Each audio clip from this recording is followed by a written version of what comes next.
Pensée finale. Ce fut un plaisir de vous aider à en apprendre davantage sur Dieu et Jésus, les mensonges que vous rencontrerez de la part de l'ennemi, et ce qui va arriver. Je prie pour que vous réalisiez que vous pouvez confier votre vie à Jésus. Il t'aime tellement qu'il est mort pour toi. Laissez-le vous aimer pour l'éternité, et vous prodiguer toutes les promesses qu'il a révélées dans sa parole. En tant que croyant laissé pour compte, soyez fort, courageux et audacieux dans votre foi. La puissance de Jésus-Christ vit en vous. Il a vaincu toutes les forces du mal contre lui. Parce qu'il a vaincu la mort, il vous donnera la force de faire de même, et d'accomplir son dessein pour vous. Si je ne te vois pas au ciel, avant la seconde venue de Jésus, tu sais où me trouver. Je serai sur un cheval blanc, venant sur les nuages avec lui. Quelle journée merveilleuse ce sera. À bientôt alors. Merci d'avoir fait ce voyage avec moi. Si vous souhaitez montrer votre soutien à mon travail, veuillez laisser un commentaire là où vous avez acheté ce livre. C'est gratuit, et cela ne vous prendra qu'une minute pour écrire une phrase rapide exprimant vos réflexions sur le livre. Votre avis est très important pour les auteurs indépendants et autopubliés comme moi. Les algorithmes d'Internet et des librairies en ligne privilégient les livres avec critique. Ils s'affichent plus souvent dans les résultats de recherche, et en haut des résultats de recherche que les livres sans critique. J'ai même besoin d'un nombre minimum d'avis, avant de pouvoir acheter certaines publicités.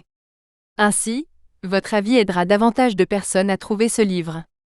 Cela m'aidera à vendre plus de livres, ce qui signifie que je pourrai continuer à écrire des livres pour vous. Accédez à enlèvement911.com/critique si vous avez besoin d'un lien vers lequel vous pouvez laisser un avis. Merci pour votre soutien. Mersha. Appendice. Mon témoignage. Témoignage de Marsha Kunle. Auteur de Enlèvement 911, que faire si vous êtes laissé pour compte. Je suis née et j'ai grandi à Albuquerque, au Nouveau-Mexique. Comme beaucoup d'entre vous qui lisent ce livre, je n'ai pas grandi en connaissant Dieu ou Jésus. Quand j'étais jeune, j'ai grandi dans un foyer laïque. Nous n'allions pas à l'église. Nous n'avons pas parlé de foi ou de religion. Je me souviens avoir cru que Dieu existait, mais je le considérais souvent comme une sorte de marionnettiste. Un peu comme si je jouais avec mes poupées, et orchestrais tout ce qu'elles faisaient. Ma première rencontre mémorable avec quelqu'un de religieux s'est produite alors que j'étais en première année, alors âgée de 6 ans. Un garçon méchant de ma classe m'a dit que j'allais aller en enfer, parce que je n'allais pas à l'église. Je ne savais pas vraiment ce qu'était l'enfer, mais je savais que ce n'était pas bon. Après en avoir parlé à ma mère, j'ai appris que c'était l'endroit où allaient les méchants lorsqu'ils mouraient. Je me souviens avoir été très confus parce que je n'étais pas une mauvaise personne, et je ne comprenais pas ce que le fait d'être beau avait à voir avec le fait d'aller à l'église. Alors pourquoi ce méchant garçon m'a-t-il dit que j'allais en enfer? Quand j'étais un peu plus âgée, au collège, ma mère et ses amis pratiquaient la spiritualité Nouvel Âge. Il n'a pas fallu longtemps pour que cela influence toute ma famille. J'ai assisté à des foires psychiques, j'ai fait des lectures de cartes de tarot, j'ai utilisé une planche Ouija avec mes amis, je pensais avoir des guides spirituels, je croyais aux vies antérieures, et j'ai même été hypnotisée plusieurs fois pour pouvoir avoir un aperçu de ces vies antérieures. J'ai grandi dans une maison païenne et Nouvel Âge. Je pensais que j'étais éclairée, que j'avais une meilleure compréhension du monde spirituel et de la vie après la mort que la plupart des gens. Quand j'étais au lycée, j'ai commencé à sortir avec mon mari. Lui et sa famille étaient chrétiens. Il a fait ce que tout bon chrétien ferait, et a invité sa petite amie à l'église avec lui. C'était la première fois que quelqu'un m'invitait à l'église. Je me souviens avoir été excitée, parce que j'étais souvent curieux de savoir à quoi ressemblait l'église. Pendant de nombreuses années, j'ai fréquenté l'église avec mon mari, mais seulement à l'occasion. C'est parce que j'ai eu beaucoup de mal avec ça. Je participais encore à des activités Nouvel Âge pendant cette période. J'ai eu du mal à comprendre les chants qu'ils chantaient à l'église. Je me souviens d'une chanson en particulier, avec un couplet, « Rien que le sang de Jésus ».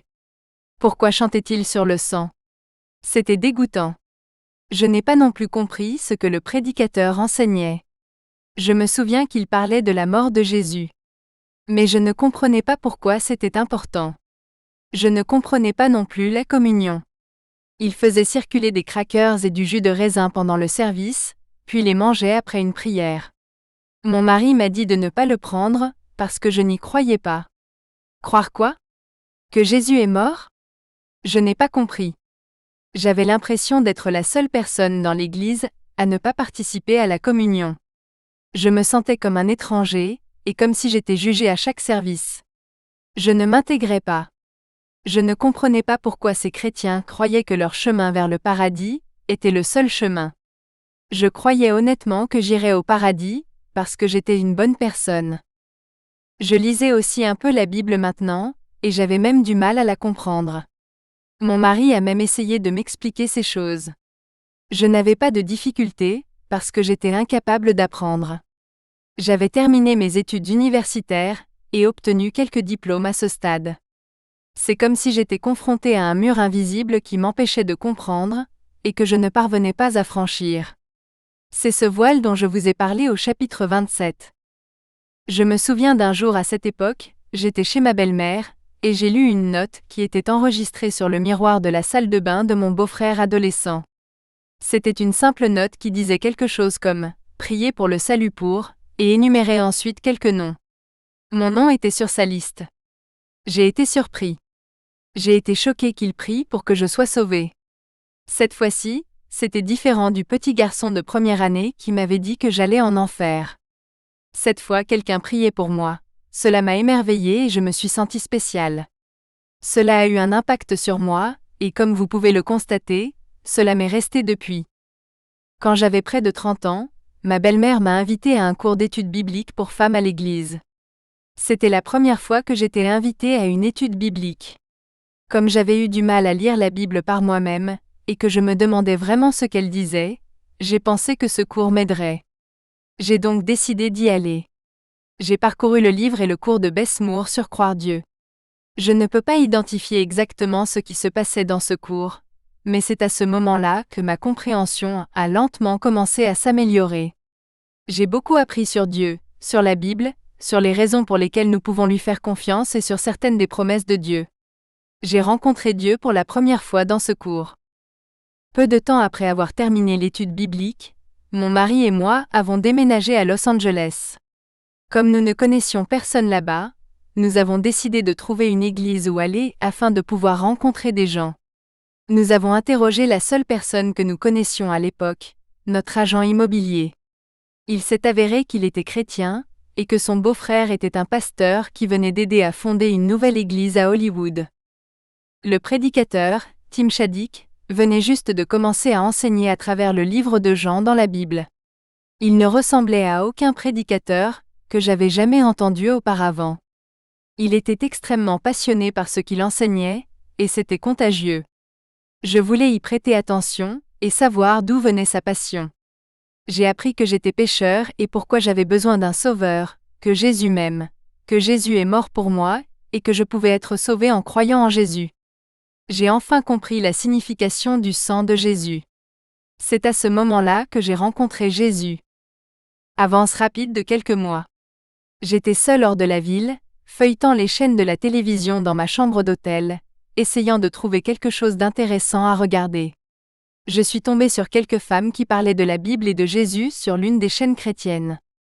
J'ai écouté pendant un moment pendant qu'ils parlaient l'Évangile, puis les femmes m'ont dit que je pouvais inviter Jésus dans ma vie et dans mon cœur.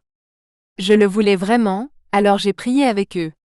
À l'âge de 30 ans, je suis devenue croyant et j'ai mis ma foi en Jésus. Je me suis endormie cette nuit-là, avec un sentiment de paix que je ne peux pas expliquer. Quelques mois plus tard, j'ai eu un fort désir de me faire baptiser.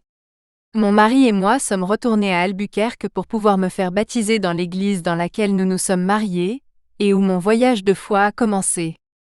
L'une des premières choses que j'ai faites après mon baptême a été de me débarrasser de tous les objets Nouvel Âge que j'avais. Je me souviens avoir lu des articles sur les gens démolissant les autels de Baal, dans l'Ancien Testament. Je voulais faire la même chose dans ma vie. Je ne voulais plus rien avoir à faire avec les pratiques ou les croyances du Nouvel Âge. J'ai rassemblé des livres, des cartes de tarot, de la musique et des images et j'ai tout jeté. L'un des premiers livres que j'ai lus après être devenu croyant était celui de Randy Alcorn. Paradis. Je n'avais pas encore lu toute la Bible, et je n'avais pas une bonne compréhension du paradis. Je voulais savoir ce que la Bible disait à ce sujet, maintenant que j'étais certain d'y vivre pour toujours. Ce livre a fini par orienter ma vie dans une nouvelle direction.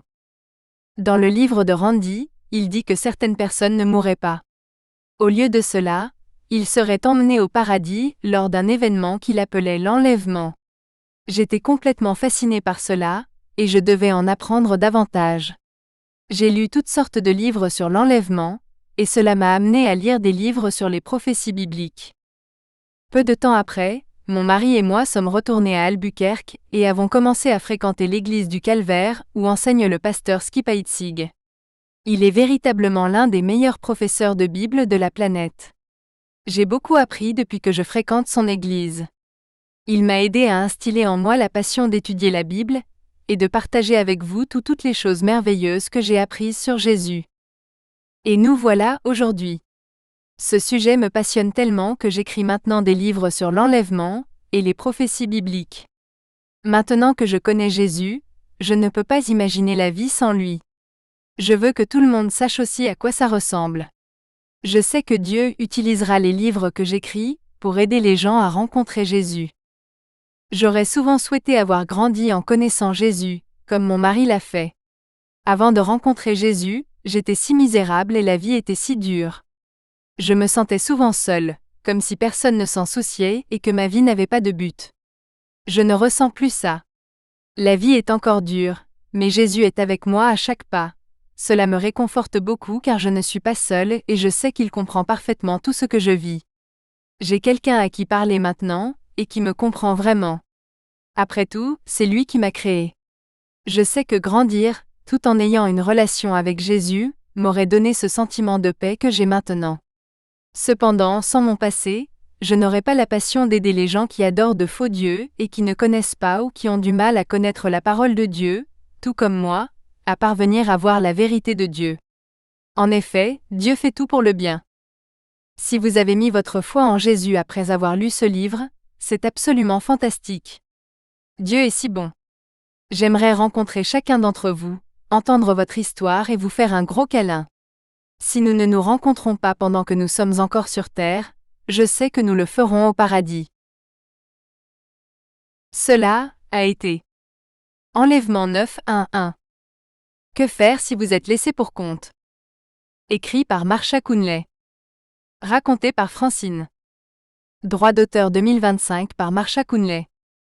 Production droit d'auteur par Marsha Coonley.